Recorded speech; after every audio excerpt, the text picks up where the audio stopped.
Part 2 ng Module 6, Rights and Responsibilities of Workers and Employers ng Life Skills Self-Directed Module 2020. So, ito yung ating pag-uusapan sa video lesson na ito. Okay? Bago ang lahat, mag-review muna tayo doon sa ating last lesson. Okay? Ano yung instruction ko dito? Right are if the statement is a right. Ayan, karapatan ba yan? And RS if it is a responsibility. Okay? So remember, yung right, ito yung karapatan na meron na tayo. Okay? Na dapat na nasa atin na mula pa pagkapanganak sa atin. Okay? Yung responsibility, ito yung mga dapat nating gawin or obligasyon. Okay? Doon sa kaakibat na nakarapatan. Okay? So, number 1. Ito yung aking statement. Can join a group with the same interests and beliefs. Ayan, maaari daw na sumali sa isang grupo na may pareho ng paniniwala at saka interes. Yan ba ay isang karapatan o iyan ay isang responsibilidad?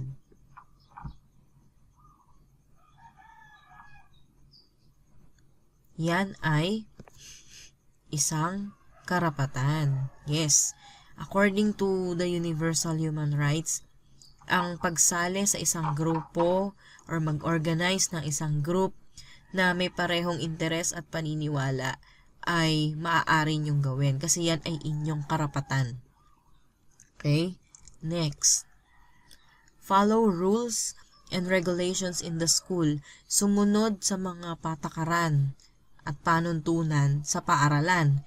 Yan ba ay isang karapatan? Karapatan mo bang sumunod? Ayun. O yan ay isang responsibilidad o responsibility?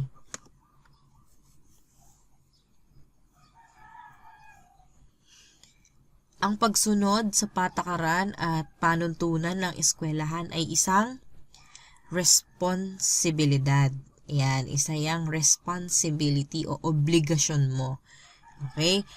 Karapatan mong mabigyan ka ng magandang edukasyon doon sa pinag-enrollan mong school. Pero ano ang obligasyon mo doon? Anong responsibilidad mo? Kailangan mong sumunod sa mga panuntunan ng paaralan. Okay? Next, number 3. Respect other people even if you don't have the same beliefs and ideas. Irespeto daw yung ibang tao kahit na hindi kayo pareho ng paniniwala at mga ideya. Yan ba ay karapatan o responsibilidad?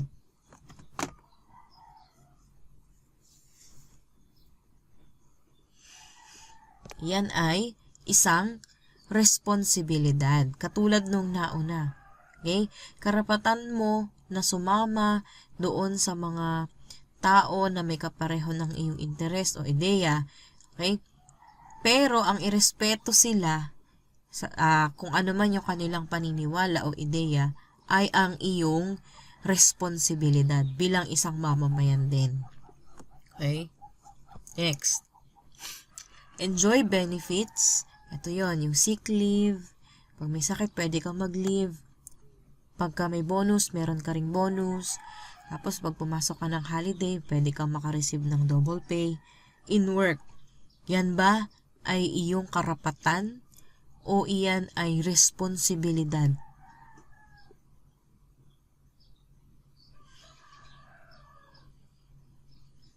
Ayan ay isang karapatan o right. Bakit? Kasi kapag ikaw ay nagtrabaho, karapatan mong ma-enjoy ang mga benepisyo na mayroon dun sa trabahong yon.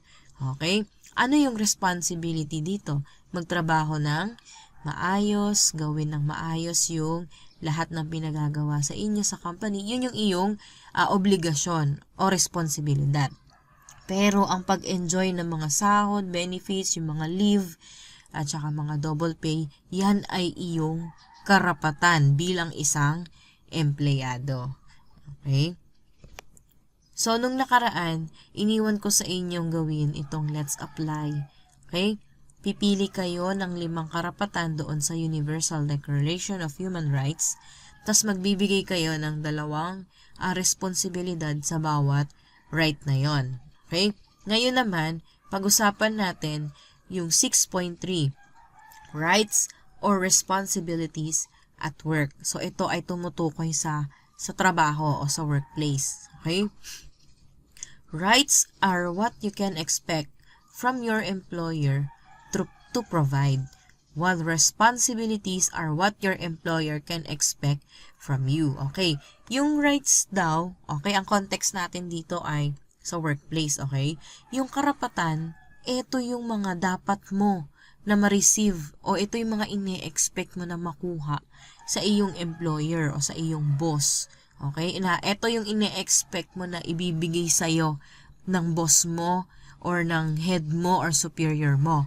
Samantalang ang responsibilities o obligasyon, ito yung mga inaasahan naman sa'yo ng iyong employer.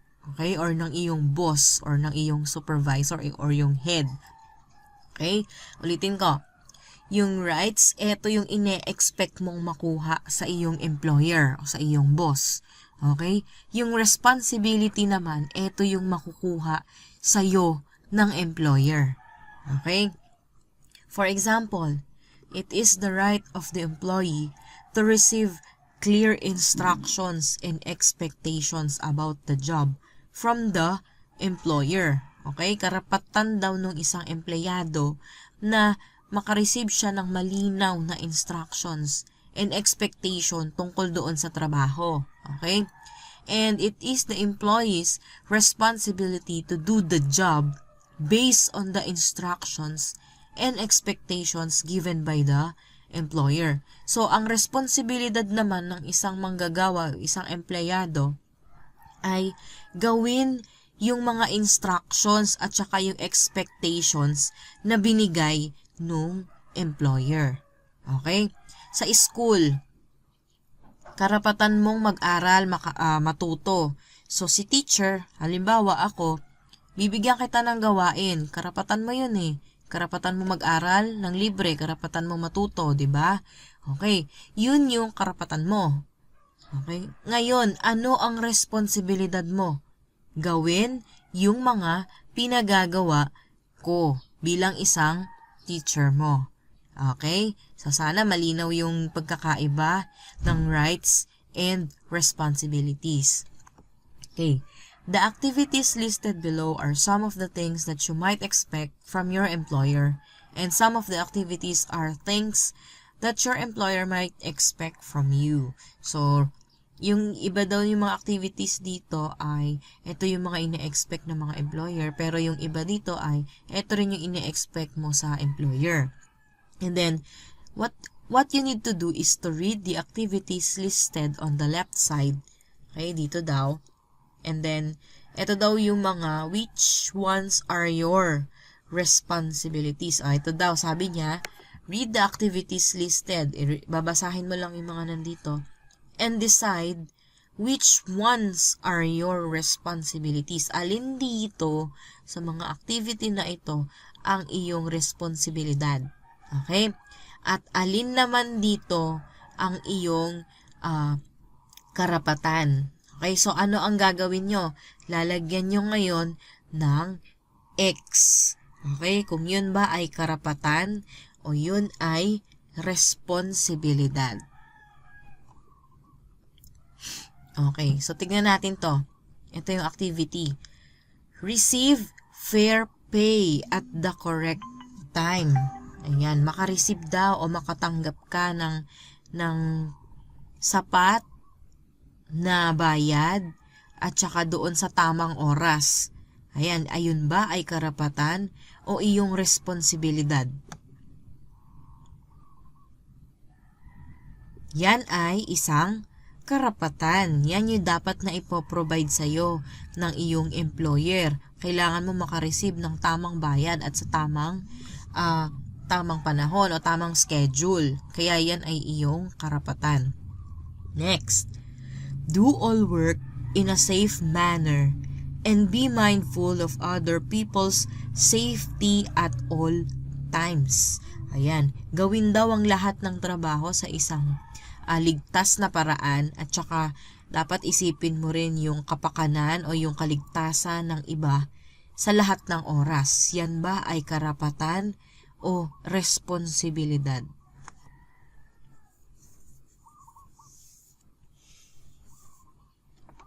Ayan ay isang responsibilidad or responsibility. Ayan.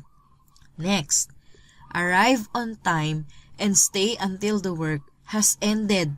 Kailangan mo daw dumating sa tamang oras at magstay ka hanggang sa matapos mo yung trabaho mo sa isang araw. Yan ba ay karapatan o isang responsibilidad?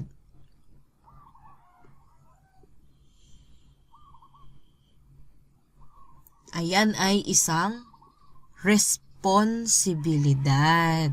Ayan, kailangan mo dumating naman talaga sa tamang oras kasi 'di ba meron tayong work hours, 'di ba? Okay. Have time for regular breaks. Magkaroon ng time para sa break o yung pahinga. Yan. Rest yata yung pahinga, yung breaks. Sa trabaho magkaroon ka ng konting break time, ganun.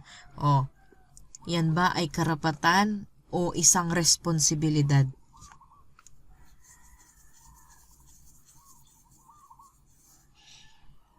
Ayan ay isang karapatan. Hindi yan responsibilidad.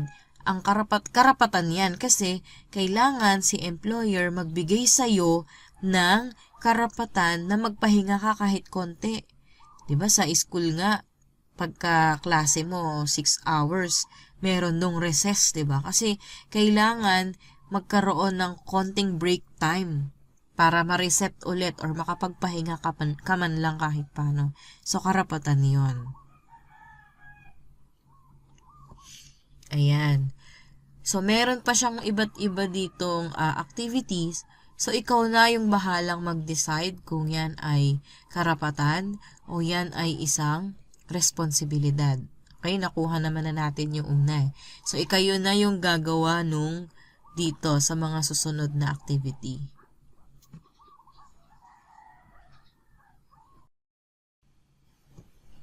Ayan. So, dito naman sa writing space, session 1, alam niyo naman, di ba, na use this space to complete any of the written assignments above or write any thoughts or ideas that have come to mind on rights and responsibilities of a worker. Pwede kayong dito magsulat ng mga insights ninyo, reflection regarding sa topic natin. Okay. Now let's move on to the session 2, the rights and responsibilities under the Labor Code of the Philippines. Yan, pag-uusapan natin dito yung Labor Code. Ito ay kabilang sa learning strand 4, yung life and career skills pa rin. Ano yung ilalagay natin sa ating individual learning agreement? Ito yon.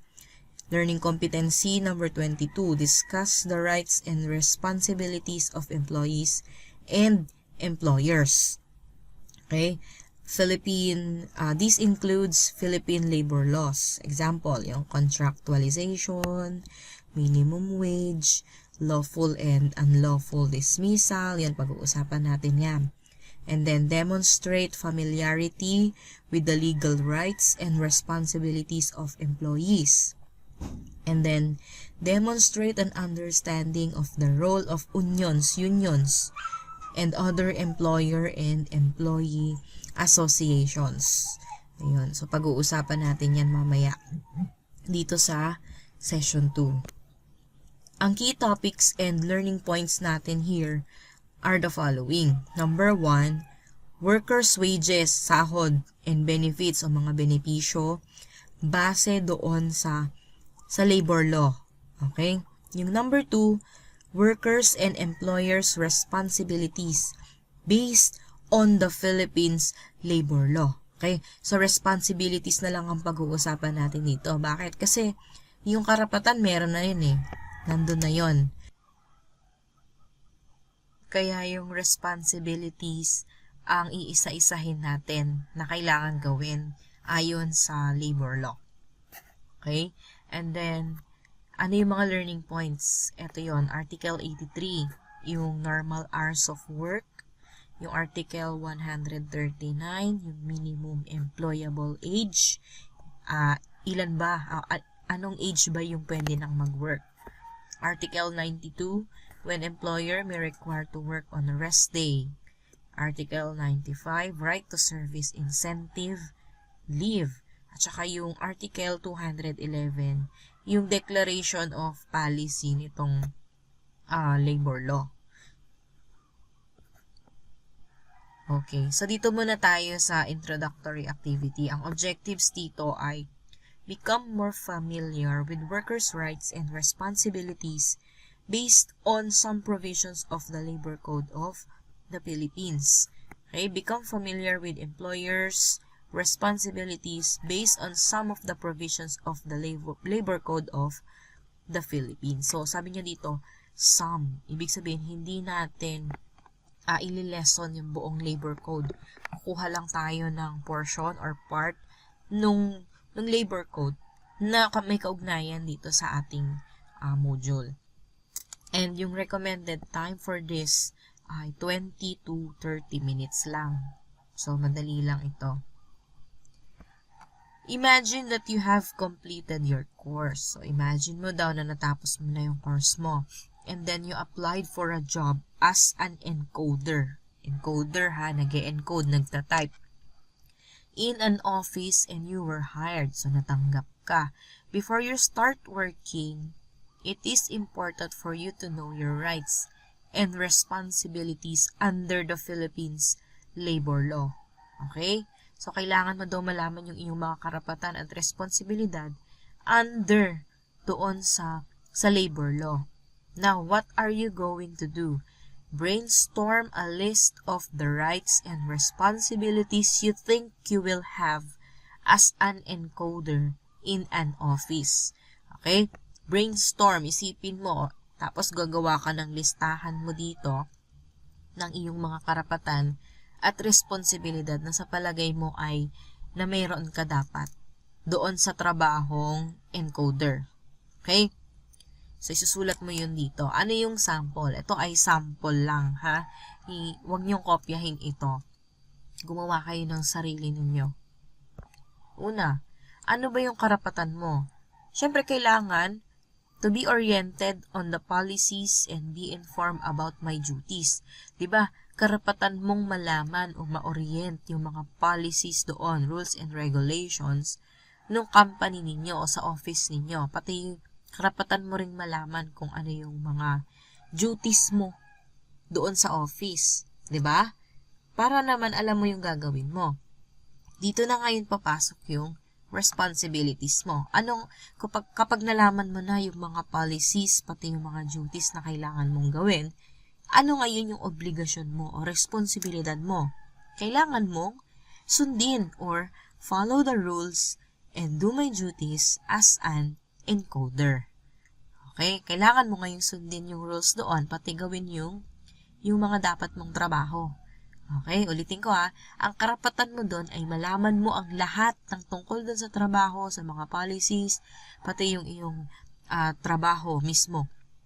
Ang responsibilidad mo naman doon ay sundin yun, yung mga rules na binigay sa'yo. Tsaka yung duties o yung mga dapat mong trabahuin bilang isang encoder. So, yun yung iyong obligasyon. Ganon din yung gagawin nyo dito. Kailangan magkaugnay sila yung rights and responsibilities. Sabi nga, di ba, ang bawat karapatan ay may kaakibat na responsibilidad. Ayun.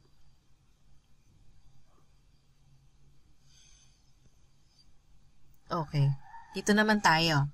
Read the statements below that have to do with rights in the workplace. For each statement, right, true, or false, based on your understanding of labor laws in the Philippines. If you think it is false, change the statement to make it true. Okay?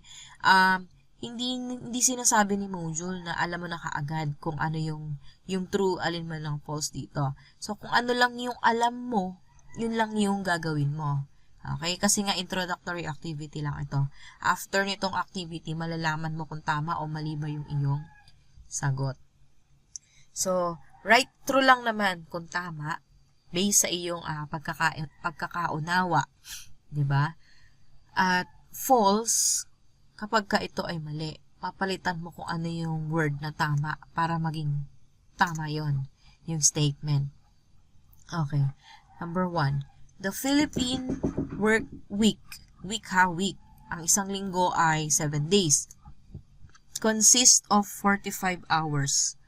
True or false? Tama o mali? 45 hours work. O yan. True or false? So, ilagay nyo dyan yung inyong sagot. Number 2. Young people under the age of 15 may work if they have their parents' permission. Yung mga bata daw na may edad na mababa pa sa 15 o below 15 years old ay pwedeng magtrabaho.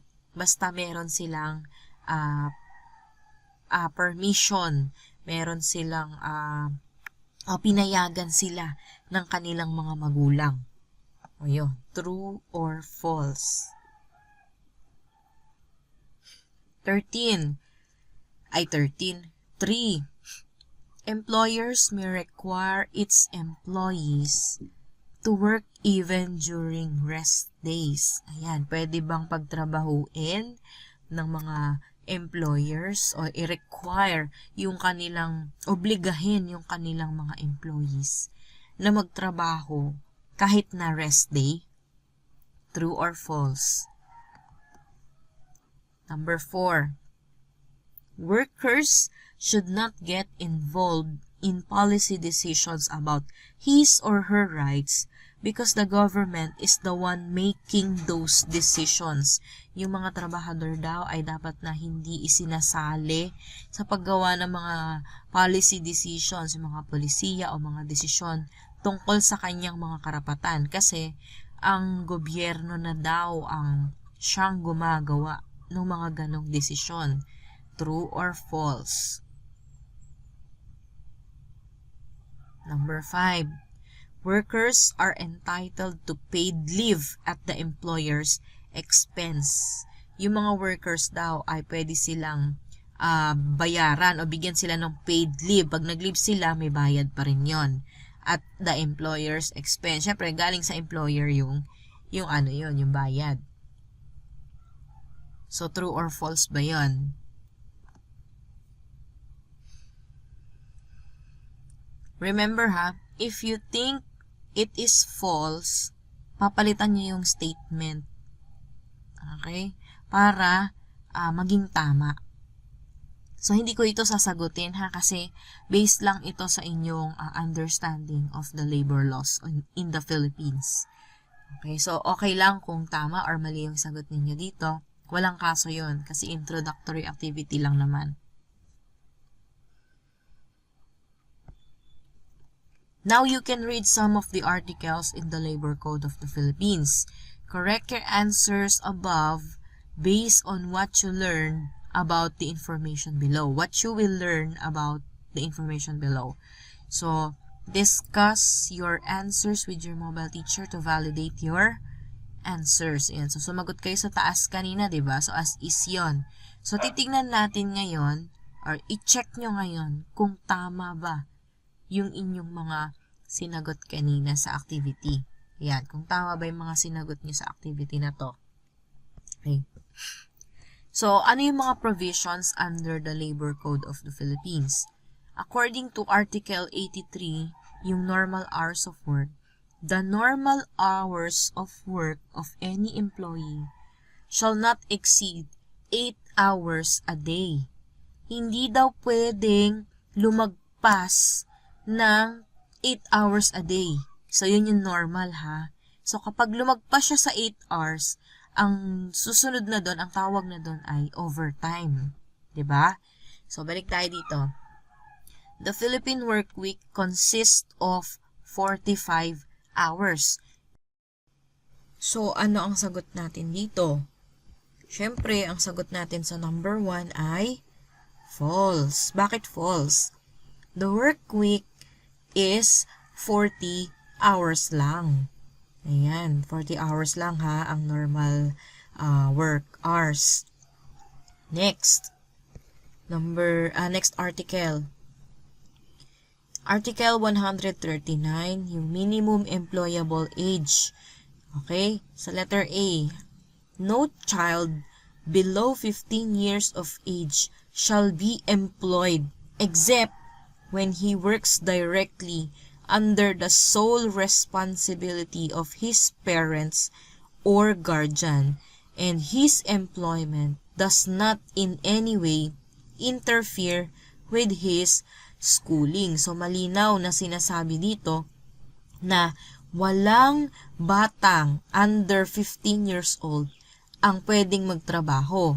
Maliban na lang kung siya ay nagtatrabaho ng direkta under sa pangangalaga nung kanyang parent or guardian. At yung kanyang pagtatrabaho ay hindi nakakaapekto sa kanyang pag-aaral. So, ano ang sagot natin dito sa statement 2? Okay? Ang sagot natin dito ay false. Bakit? Sabi nga dito, young people under the age of 15 may not be employed except when he works directly under the responsibility of his parents and guardians. The official employment age is 15, with some exceptions for children ages 15 to 18 years old. So, yun yung employable age. Okay. Next, dito naman tayo sa Article 92. When employer may require work on a rest day, the employer may require his employees to work on any day. Letter A. In case of actual or impending emergencies caused by serious accident, fire, flood, sunog, baha, bagyo, earthquake, epidemic, or other disaster or calamity, to prevent loss of life and property or imminent danger to public safety. So, ito daw yung yung kondisyon na pwedeng i-require yung isang employee na magtrabaho. Okay? Letter B, in cases of urgent work to be performed on the machinery. Kapag ka-urgent yung ginagawa, pwede kang i-require any day. Okay? Tapos yung equipment or installation to avoid serious loss which the employer would otherwise suffer na makakaapekto doon sa business or doon sa employer nyo. Kaya pinagtatrabaho. And then letter C, in the event of abnormal pressure of work due to special circumstances where the employer cannot ordinarily be expected to resort to other measures. Kapag may mga abnormal pressure doon sa trabaho ninyo, depende sa sitwasyon kung saan yung employer ninyo ay hindi expected or hindi niya na alam kung saan siya kukuha ng other measures. Kaya pag i-require niya kayo na magtrabaho. Ano yung example nito? Syempre yung mga security guards, 'di ba? Hindi sila basta-basta na pwedeng day off. Okay? Pwede silang i-require na magtrabaho ng beyond 8 hours. Kasi may pressure doon sa work na 'yon kasi kailangan nilang bantayan yung establishment na 'yon. 'Di ba? Ano pa? Ano pa ba yung yung mga trabaho na pwede kang papasukin. Okay, kahit na rest day mo. Halimbawa, yung yung pag holiday, lalo na yung mga baker. Diba pag holiday, mas maraming demands doon sa kanilang mga products. So, syempre, yung mga baker, pwede silang mag-overtime. O kaya, pwede silang pagtrabahuin kahit na rest day nila para lang masuplayan yung pangangailangan ng mga consumers. Ayun. And then, letter D, to prevent loss or damage to perishable goods, lalo na kung ang trabaho mo ay may kaugnayan sa mga goods na madaling mabulok. Yun. So, i-require niya kayo magtrabaho. And letter E, where the nature of work requires continuous operations and the stoppage of work may result in irreparable injury or loss to the employer. Ayan, kung ang nature ng trabaho mo ay nangangailangan ng continuous, okay? Continuous operation, hindi siya pwedeng mahinto. Okay? Tapos, tulad nung sa hospital, 'di ba? Yung mga nurses doon, yung iba doon wala nang rest day 'yon kasi lalo na ngayon pandemic kasi kailangan continuous yung kanilang operations, 'di ba? So yun ire-require kanila ngayon na magtrabaho. Any day 'yon, okay?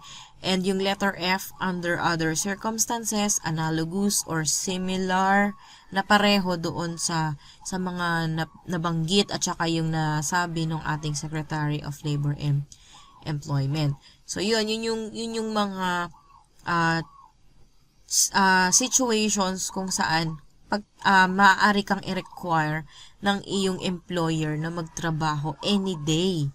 Kaya nga ang sagot natin dito sa number 3, employers may require its employees to work even during rest day. Ang sagot dito ay true. Okay? So under the law, ayon sa batas you can be required to work under certain conditions. Ayan. So, yung mga conditions na yon na nabanggit kanina ay maaaring mag-lead o mag-cause para papasukin ka o i-require kang magtrabaho doon sa inyong office ng inyong employer. Okay, next. Sa Article 211, yung Declaration of Policy, it is the policy of the state to ensure the participation of workers in decision and policy-making processes affecting their rights, duties, and welfare. So, according dito sa declaration ng policy na yon ng Labor Code, kailangan masiguro na nakikipag-participate o nakikilahok yung mga workers sa decision and policy-making processes. Kasi makakaapekto yun sa kanilang mga karapatan, tsaka sa kanilang mga duties. 'Di ba? Kaya ang sagot natin dito sa number 4, workers should not get involved in policy decisions about his or her rights because the government is the one making those decisions. So, ang sagot natin dito ay false. Sabi nga sa Declaration of Policy, 'di ba? Kailangan ini-involve yung mga workers. Kaya if an individual worker wants to express o gusto niya maglabas o magbigay ng kanyang opinion tungkol sa kanyang mga karapatan, he or she can do that by participating in policy and decision-making processes that affect his or her rights. Ayun. Okay, so kailangan involved si worker. Dito naman, sa Article 95, Right to Service Incentive Leave. Sabi dito sa letter A, every employee who has rendered at least 1 year of service shall be entitled to a yearly service incentive leave for 5 days with pay. So, lahat pala ng employee na naka-1 taon na sa trabaho o 1 taon na sa serbisyo ay meron silang yearly service incentive leave. Pwede silang mag-leave ng 5 araw ng bayad yun. Okay, bukod pa yung kanilang mga rest day. Rest day, wala talagang bayad yun. Bukod pa yung mga double pay pagka-holiday. Okay, so ito ay kailangan gamitin every year. 5 days ito. Diba? Yung letter B naman, this provision shall not apply to those who are already enjoying the benefit herein provided. Those enjoying vacation leave with pay of at least 5 days and those employed in establishments regularly employing less than 10 employees. Kapag konti lang yung yung trabahador doon o yung employee doon sa isang establishment. Yun, hindi na sila makaka-enjoy ng ganitong incentive. Okay, halimbawa niyan yung sa grocery, kung konti lang, 'di ba? Tapos, or in establishments exempted from granting this benefit by the Secretary of Labor and Employment. Yung mga establishments na hindi naman nag-grant nitong 5 days na with pay na to, na sinet ng Secretary ng Labor of Employment after considering the viability or financial condition of such establishment. Siyempre, may mga establishments or mga trabaho na hindi naman din ganun kalaki yung kinikita. So, kailangan lang nila ng employee talaga.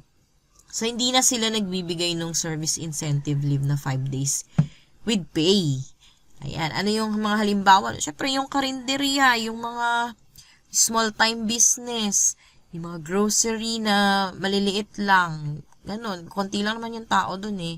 So, hindi na yun nire-require, hindi na yun, para exempted na siya doon sa pagbibigay ng service incentive leave na 5 days with pay. Okay, yung teachers, wala na rin ganyan kasi merong vacation leave.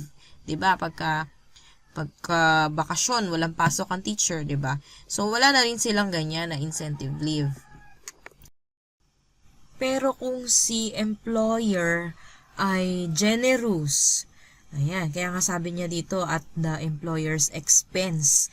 Diba? Kung kaya naman ni employer, kahit pa small-time business lang yan, pero generous si employer, pwede siyang magbigay ng incentive. Okay? O yung pa-bonus, yung tinatawag, diba? Usually, pagka yearly yan, may bakasyon. Minsan, nagbibigay na lang siya ng considerations. Ayun. So, sabi nga dito, depende kay employer. Okay? And ang sagot natin dito sa number 5, workers are entitled to paid leave at the employer's expense. Okay? So ang sagot natin dito ay true. Yan. Kasi employers have the responsibility to provide annual incentive leave to its employees. Okay?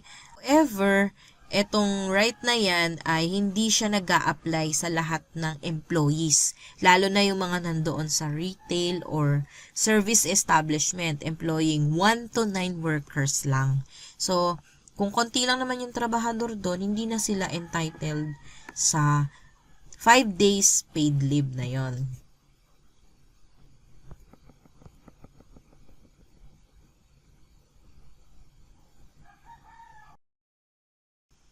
Okay, now let's go to this part. Sharing is caring. So, sabi niya dito, share the 5 statements with family and friends and discuss whether they think the statements are true or false. So, yung 5 statements natin kanina, i-share nyo yon sa family and your friends. And then, discuss nyo sa kanila kung sa palagay nila kung yung statements na ba yon ay true or false. And then let them know your responses too. Then show them or share the information provided on the Labor Code of the Philippines to help them understand the laws too. Okay? So do it face-to-face, via text, chat, or whatever means available and comfortable to you. Ayun. So ang gagawin nyo lang naman, i-share nyo yung 5 statements kanina na binasa. Okay? Tapos, tatanungin nyo sila kung true or false din yon. So, after nilang masagot ng true or false, papakita nyo na sa kanila yung information galing dun sa Labor Code of the Philippines para maintindihan din nila yung mga batas tungkol doon sa mga statement na yon. Okay? So, whatever means you're available, gawin ninyo. Pwedeng chat, pwedeng face-to-face, pwedeng video call, bahala kayo. Okay? Ayan. So, puputulin ko ulit yung ating video lesson para sa part 2. So, ang pag-uusapan natin sa part 3 ay yung activity 4, responsibilities of workers and employers. Ito, medyo mahaba-habang usapan ito. Okay? So, abangan yung part 3 Maraming salamat sa pakikinig. Learn with me. It's me, Teacher Mira.